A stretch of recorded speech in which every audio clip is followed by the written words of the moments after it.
13 years ago, my guest Rhona, she applied for the same exact job twice with the exact same resume. First time, rejected. Second time, she got an offer. My first job, I got it at a place that I had applied and been rejected. I didn't change anything. What I did change was in the email, in that space where they put for the cover letter in the application, I just said, "Dear hiring manager, please watch this short video to learn more about me and my background." And I put the link to the YouTube video. I got a call. And what I love about this story is that this one small change didn't just land her the job. It set her on the path to become one of the most in-demand personal branding experts I know, and also one of my favorite people. And here's the kicker. She defines personal branding in a way that you've probably never heard it before. People are saying something about you when you're not in the room, whether you like it or not. Personal branding is the steps, the very intentional steps that you take. So whether you're a frustrated job seeker who wants some new ideas on how to get in the door, or maybe you're someone that has been teeter-tottering with the idea of getting into personal branding, you're going to want to watch this episode. Rhona is full of knowledge and only paralleled with her energy. So let's dig in.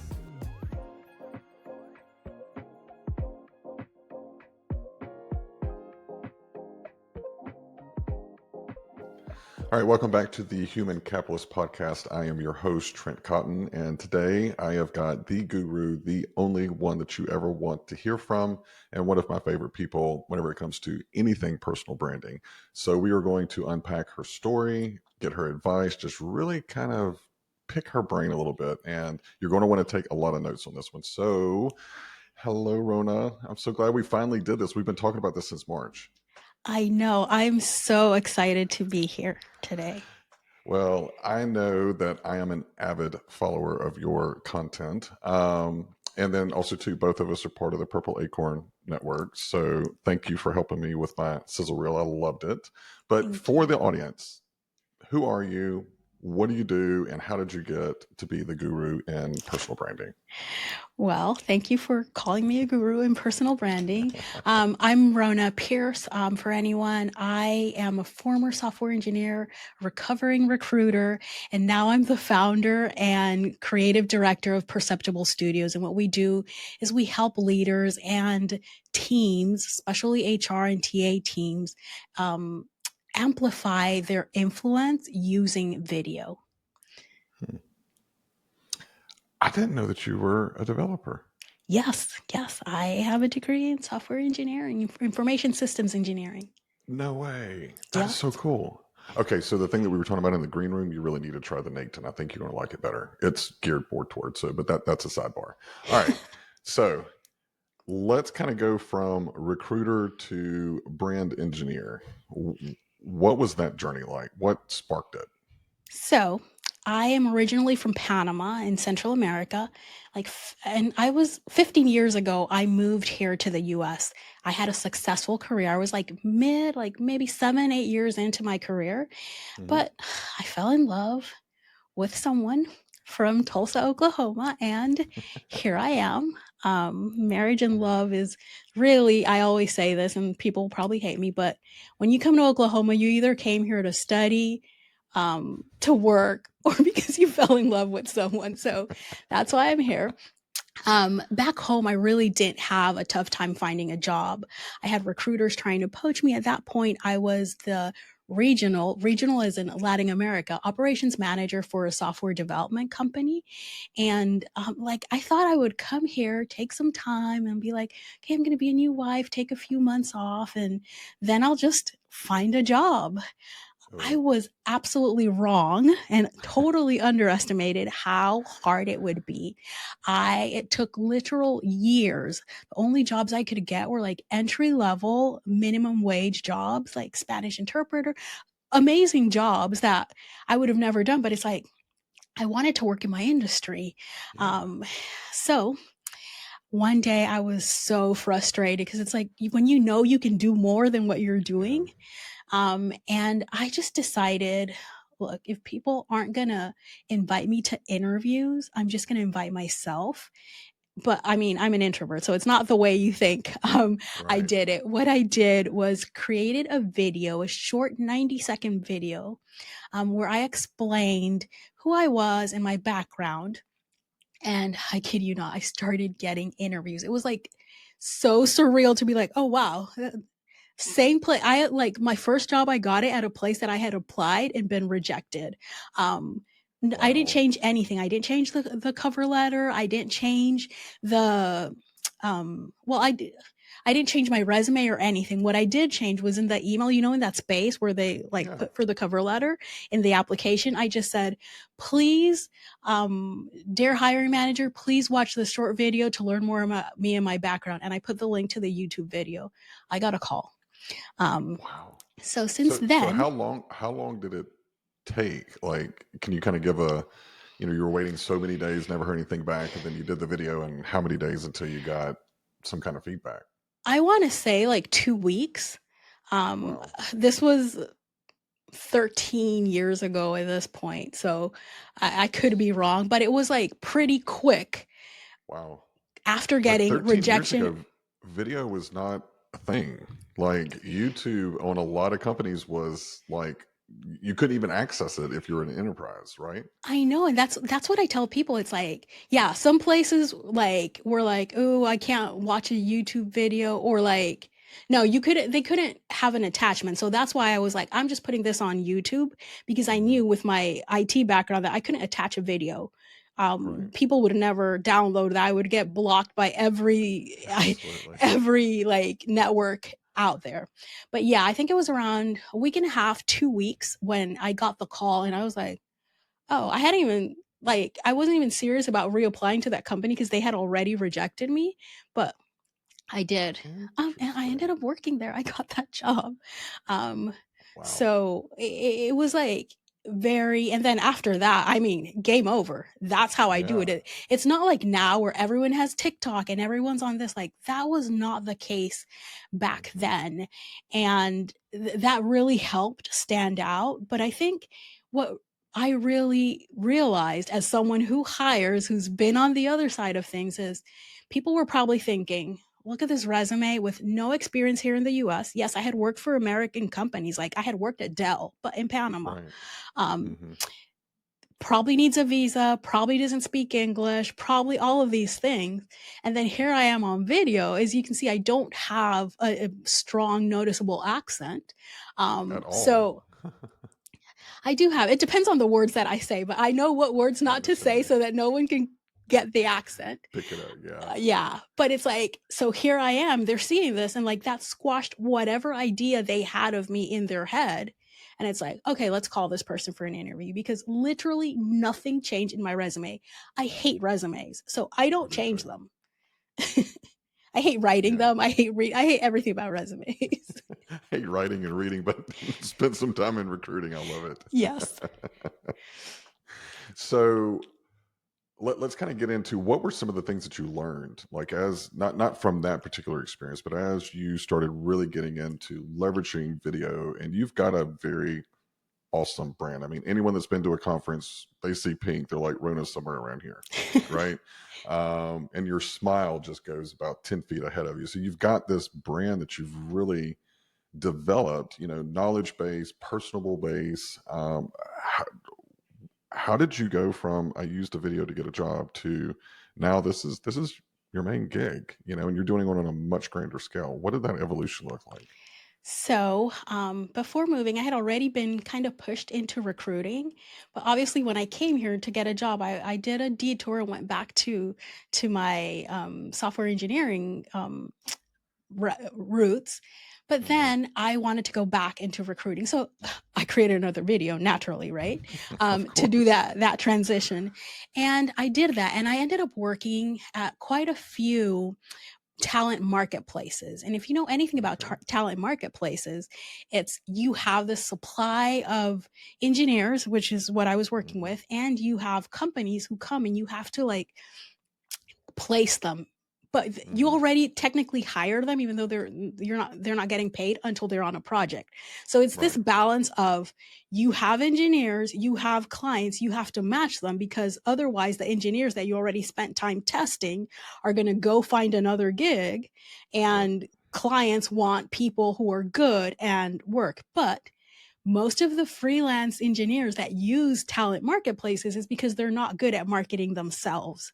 So then I Hmm. started my thing with anyone that was my load of engineers that I worked with was always, let's spruce up your personal brand. Everyone else that I worked with, all the other recruiters would try to like write a better profile for them or write a better this. And I'm like, yeah, your Hmm. profile is great. Let's Right. get you on video. Let's teach you this. Let's have you write this on LinkedIn so that when I send you to a client and they go see your LinkedIn, they see this piece of whatever type of content that was relevant that they just wrote, and Hmm. it's like, ooh, yeah, I want to talk to that person. So that's really how I got into it. And then 2020 happened and got laid off. And I'm like, you know what? I'm just going to go out on my own. And that's how I started. Wow. So what I guess what areas do you focus in on the most in kind of your new gig? Because it's really interesting what you do. Yeah. So I, like everyone, I started with working with job seekers, but I really quickly realized that that wasn't my thing. I don't feel that good taking money from job seekers when they're Yeah. in a bad, in a tough spot, because I've been laid off 4 times. Like, I get it. Yeah. Um, so I pivoted to working with companies.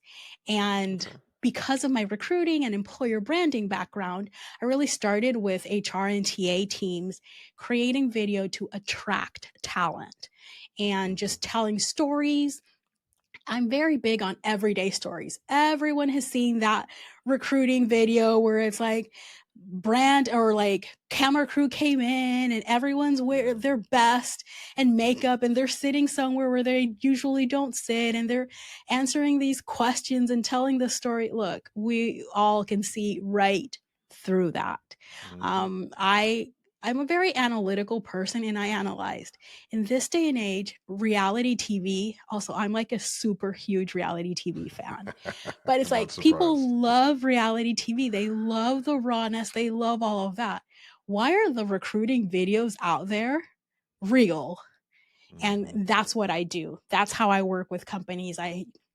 We sit in a virtual recording room. Some is in person, but most of my clients it's virtual, and I ask them questions, literally like if we were on a podcast. And then my team and I take those videos, that video, and cut it into short form videos that they can then share on social media or wherever they want to share it. It really, we are so customized. It depends on your goals, from the type of videos to where it's posted to the questions that I ask in the recording sessions. Interesting. Now, also too, on your podcast, you actually bring on people that have done incredibly well building out their personal brand. What are some of the things that you've learned from those sessions? Yeah. So, naturally, when I started a podcast, I was like, I'm going to start a recruiting podcast. And I've never followed any rules. So I'm like, I'm going to talk to people who don't follow rules. But after a while, I'm like, no, I want to talk to the people that are building their brand, that are creating content, that are changing how we talk about work through Mhm. content. I decided I found a word that someone used. I didn't come up with it, unfortunately. Workfluencer. And that's the name of my podcast. And Okay. that's who I interview. I interview people who talk about work online, on stages. And it's not only HR and recruiting people, because there's software engineers out there killing it on YouTube, Twitter back in the day, TikTok, Mhm. all of that. It's just my approach is the days of all you do is show up to a job have are gone, right? People are out there building their brand for many reasons, and we can get into that later, why that's important. So I wanted to have the conversations. I wanted to have the HR podcast with the people that are doing it and the people that are enabling that within organizations. I'm super excited. I have a series coming up of talking to experts on how to compensate your creator employees, because now there are companies that are like, oh, I want brand ambassadors and I want all of this. Well, great, but you're asking them to Mhm. do something else and it should be compensated. So I'm talking to people who have done successful ambassador programs and compensate their employees and how it's being done. So really That excited about is, everything I learn, all the smart people I get to talk I'm to. telling you, well, you got me excited. I mean, there's like three different directions I want to take, but I'm trying to make sure that I'm following a cohesive process. But so let's dig into creating a personal brand because I think you and I probably define it a lot differently than a lot of other people do. So what's your definition of a personal brand? So I am not one to reinvent the wheel. I like Jeff Bezos's definition of a personal brand is what people say about you when you're not in the room. My definition of personal branding, which people think is the same thing, but it's not. It's not. Everyone has a personal brand, right? People are saying something about you when you're not in the room, whether you like it or Hmm. not. Personal branding is the steps, the very intentional steps that you take to teach people what to say about you when you're not in the room. Ooh, okay. So, I hate when you do that. Those little mental ninjas that you throw in my head. You did it to me at Transform too. I can't remember what you asked, but I was like, we need to unpack that one. We can't just fly by that. All right. So walk someone through those steps of the personal branding aspect. First of all, you have to be clear on what you want to be known Mm, for. And anytime I say that, I think people think like, oh my gosh, I need to. No, that's going to change. What do you want to be known for today?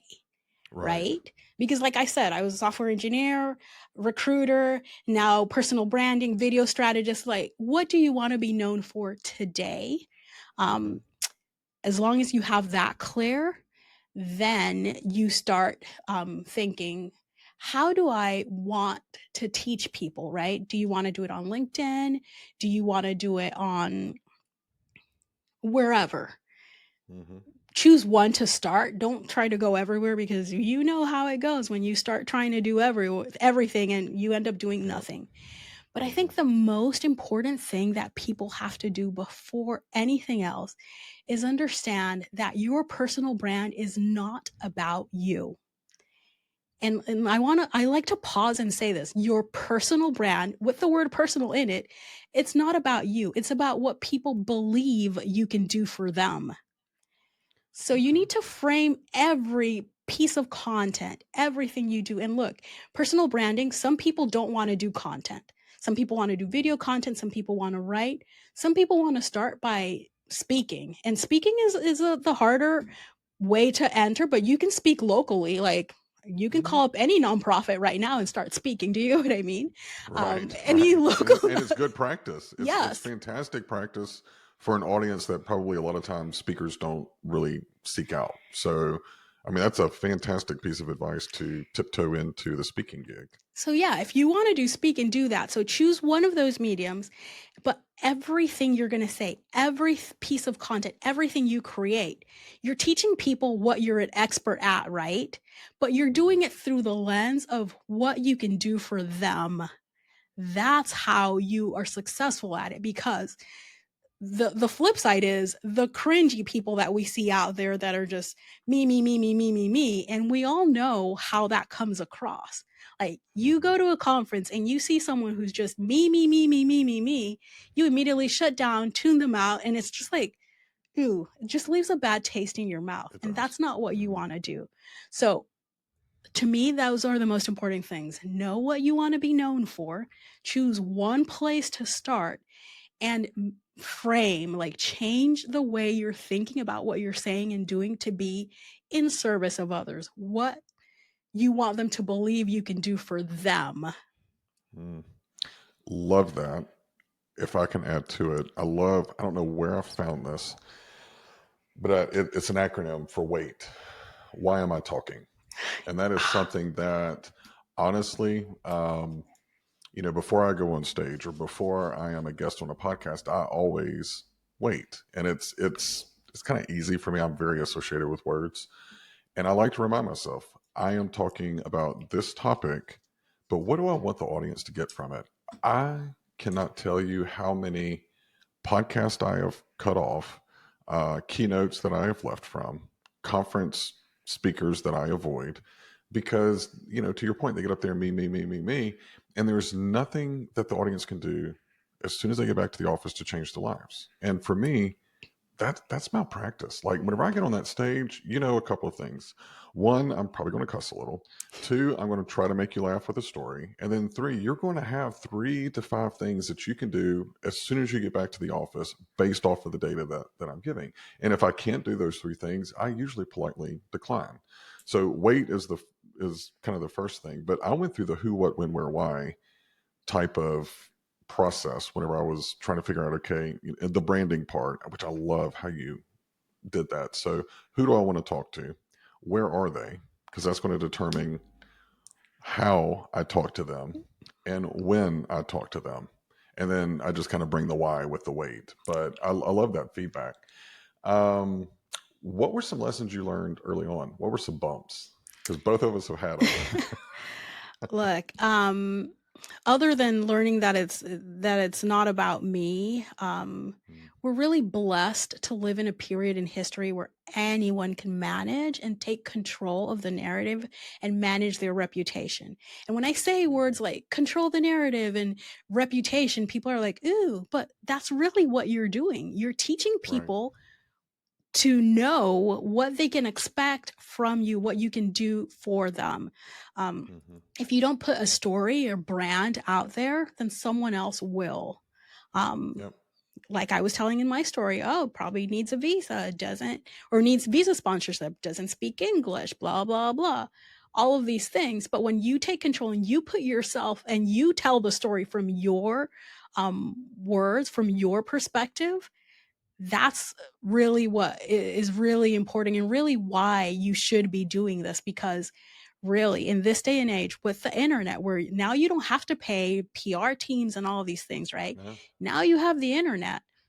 Do you really want your next job to know who you are from that toxic boss who has this weird perspective of you? Mm-hmm.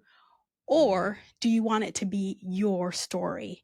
And I there's an example that as I was preparing for this episode, I remembered a few years ago, I already had my brand and everything, and I was approached for a job because of my brand and was doing great in the process and everything. When it got time for reference checks, I guess someone did a or back channel reference.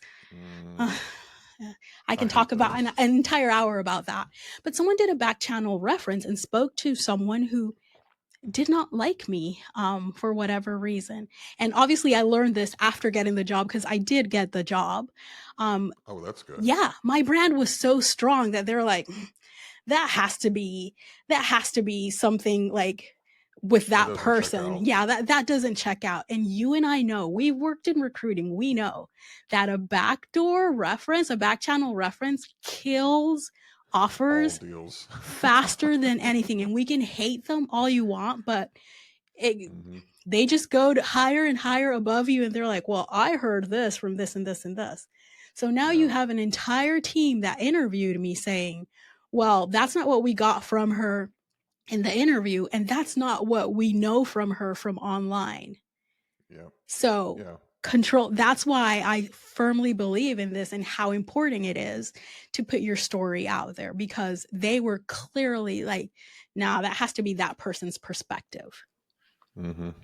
I think for me, one of the biggest lessons. Well, actually, let's call something to the audience. Somebody's listening to this, and they're probably like, "Okay, Rona's got X number of followers, and she's got this down pat. Trent's got this many followers. He's got this down pat."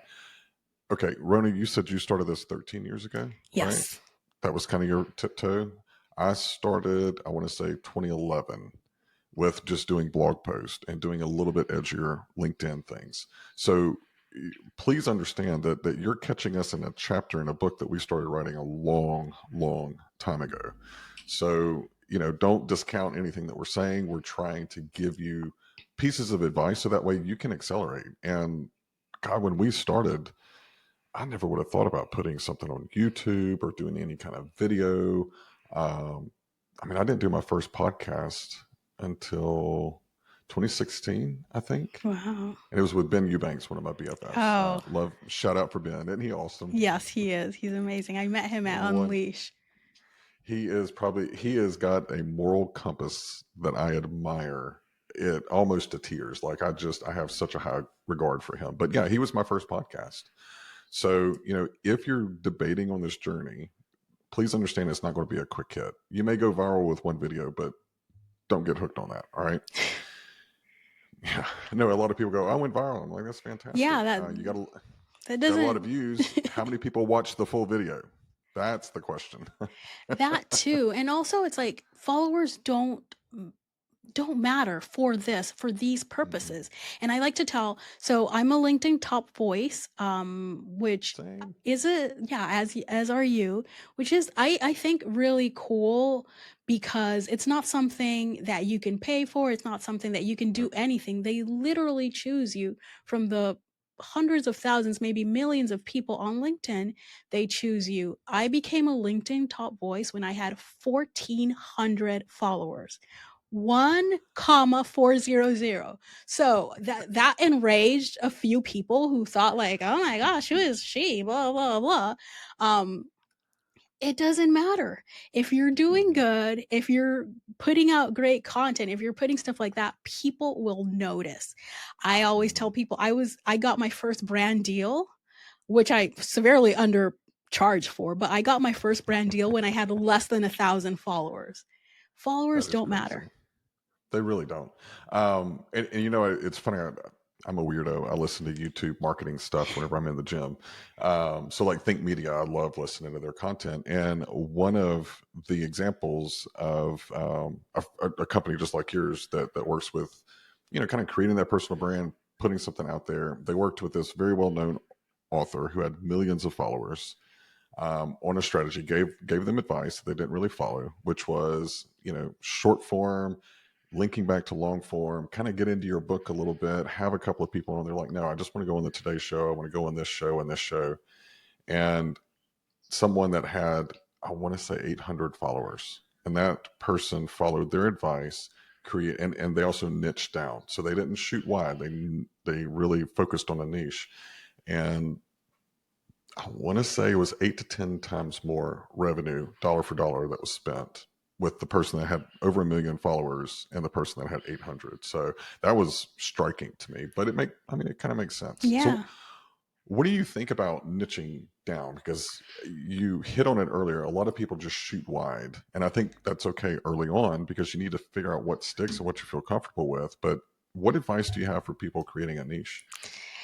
I think it's important because there's now, fortunately and unfortunately, so many people doing this. So the wider you go, the more people you're competing with for attention and for visibility. Hmm. Um, if you niche down, then there's smaller amount of people. Yeah, you're not going to get those dopamine hits of like, ooh, I went viral, blah blah. Yeah, That doesn't matter. I mean, the days of trying to be a millionaire off of YouTube and all of that, it's like way Mr. over. Beast has got that market. That is his. Hmm. Let the guy live. Like that's his. You're Yeah. not making that much money off of like YouTube monetization or any of that stuff. So like forget Hmm. about that. Let go of that, focus on finding the people that need to, or that you need to know who you are, whether that's for a job, for a business, or for whatever reason you're doing. Also, you should have a reason, you should have a goal. You shouldn't just be doing it for doing it, because otherwise that's not going to inform any of the other things that I was talking about. So I am team niche down. Look, like I was telling you about my podcast, everyone's like, are you sure you're going to do a podcast so niche within the HR world? I'm like, yeah. And it's going to take Hmm. longer than other people for the podcast to be like thousands and thousands of downloads. But I know I'm going to get there someday. And I will tell you that I listen to your podcast because it is so niche down, and it applies to me. You're talking to people who have probably solved problems that either I can learn how to solve differently, or problems that I'm like, I don't even know that is a problem. I didn't even know that was a problem. So thank you for bringing it. And now I have, tactical plans. So let's switch gears. You kind of did a little bit of a teaser for your series that's coming up, and one of the questions I get a lot is, how do you have a personal brand and your employer be okay with it? And kind of like you, I'm actually now in a job that my personal brand and everything that I did actually kind of helped get me the job. But what are employers doing? I mean, I'm really intrigued about this paying for these what you call it, workfluencer. Workfluencers. Look, I there love it. there there are lots of companies that are still old school. I will not be the person to BS anyone. There are lots of Hmm. companies, and I worked at some where having a personal brand was not cool for them, whether it was because if my brand was bigger than the CEOs of the companies, that was a problem at one place. So Mm, jealousy. If it's they yeah. perceive you as a competitor or whatever, all of that. Those Mm, brands are out there. Those companies exist. I don't work at those companies. And hmm. me having my brand helps me repel those companies.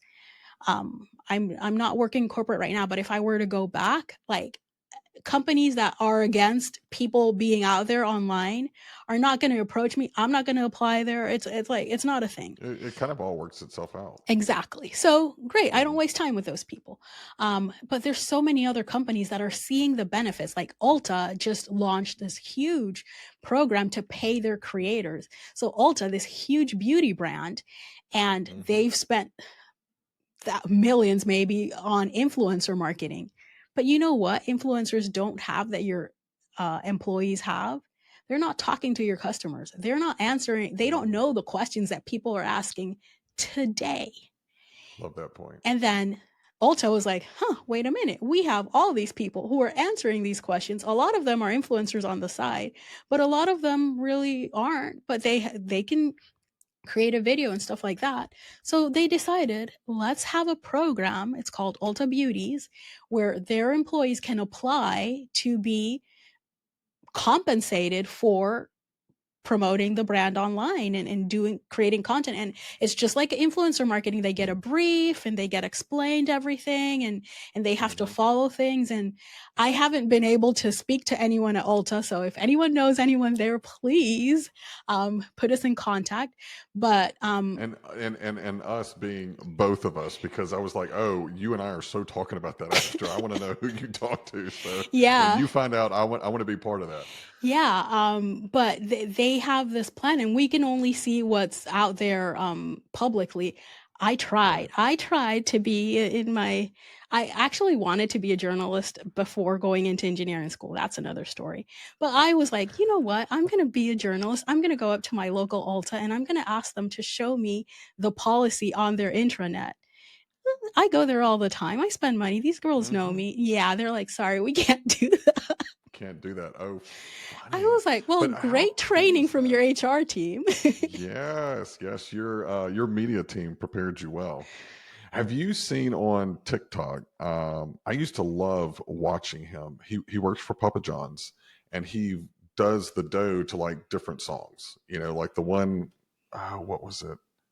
There was like three or four that he did, and he's like dancing and flipping this dough, rolling it down his thing, and I love watching it because he just had an energy, and I always gravitate to someone regardless of the role. They're giving 150%. You know, I taught my daughter that from an early age. I don't care if you're sweeping the floor, you're going to do it excellence always.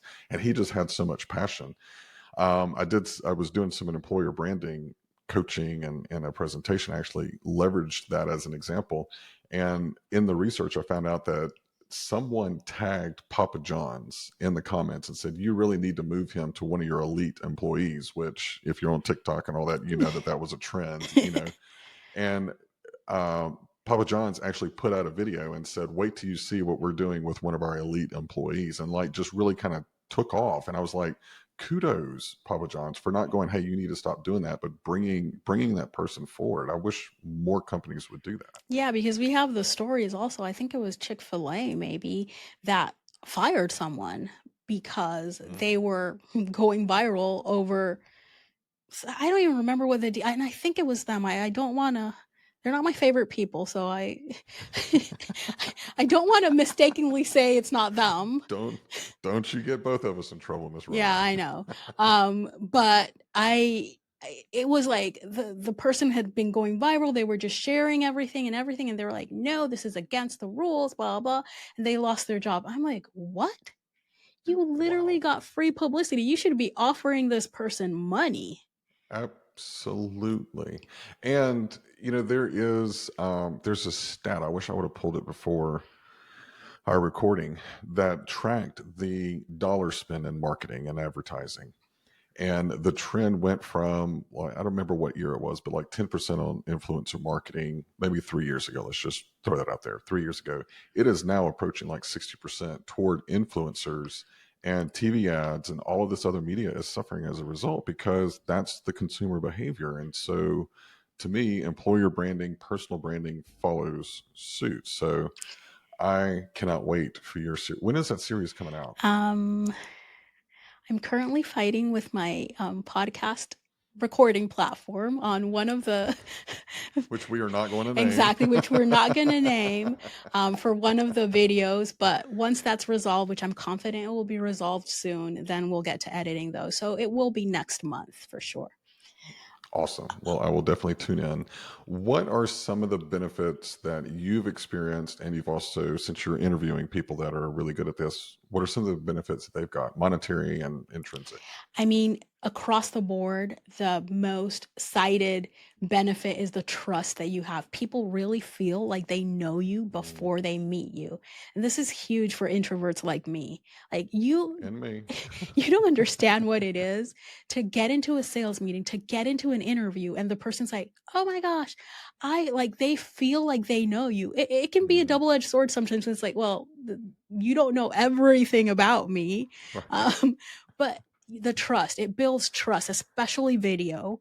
And Hmm. I'm unapologetic about being team video, but it's because Yeah. of the trust that it builds. um, it also Yeah. opens doors and opportunities that you wouldn't have had otherwise, like speaking engagements, brand Hmm. deals, and everything, like I said, without having to have a PR team or like a management team or any of these things. Yeah.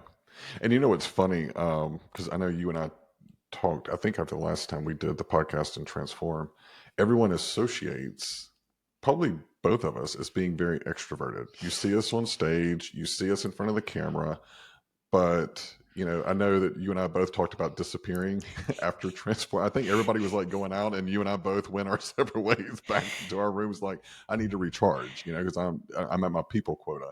So I do love that. But one thing that always kind of stresses me out is when someone does come and they're talking to me at a conference or something, and they know so much about me. I'm like, okay, where did I meet this person? Because I really never want someone to think, like, I really do try to make very strong connections.